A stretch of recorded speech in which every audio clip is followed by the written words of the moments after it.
everyone, Forrest here with Honey Pots Zone 5, and it is spring-ish out. It's getting a little cold. We're waiting on some of that spring showers brings May flowers, and we're kind of over the spring shower thing. I'm just saying. So anyways, why am I standing here in front of all this wood? Well, if you watched my winter tour video, I talked about I got this wood so that I could do a pathway, and I got this wood for free from work, and all I had to do was bring it home. Anyways, let me show you my pathway instead of the ugly stacks of wood. I've gotten started on it. It's just laying on top of the ground. It will be level with the grass. I'm not quite sure how that's going to happen, if I'm going to till it, if I'm going to get a sod cutter. I thought about at first before I laid it all out, and I'll show you how long this sucker really is, cutting each individual one out and laying it level with the grass.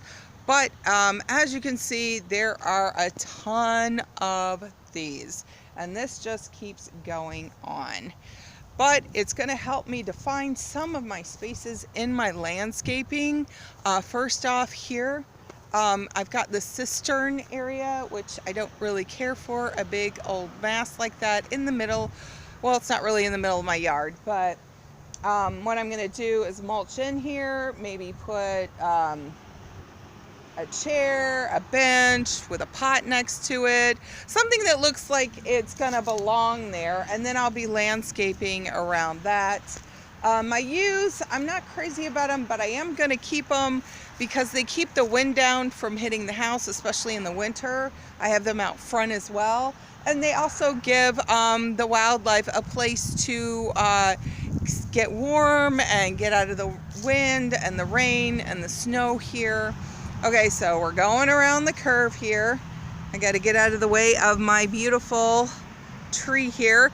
This is a crabapple, by the way, and it's the last of 3 that blooms.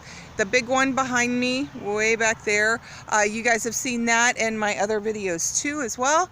That is getting ready to bloom any second now. So anyways, on the corner of this house, I will be putting in an evergreen, some type of evergreen here that's a conical shape to kind of hide this corner, take up this corner, and I'll be doing a something to catch the water there, a rain barrel, and then let the overflow pipe go down and under our walkway here. And then coming around the front of the house, it's going to be about the same, you know, more landscaping and stuff.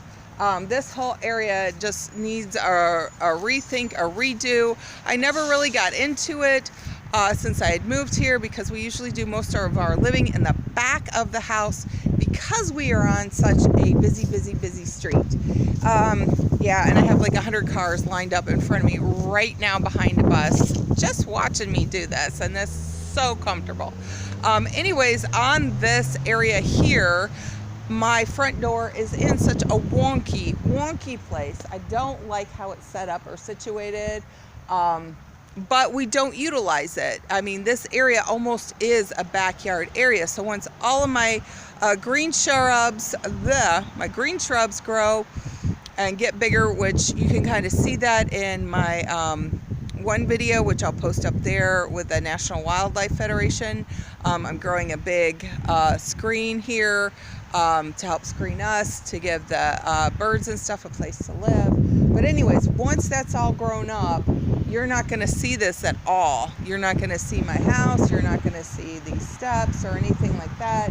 So we're discussing taking out this concrete pad right here and putting in some edging, and then going ahead and putting in a big gravel area here where we can put our fire pit and maybe a table, you know, just kind of have an outdoor area that we all can enjoy, especially once, yeah, I know you guys can hear those cars, especially once all that grows in and we have a nice quiet space for the family.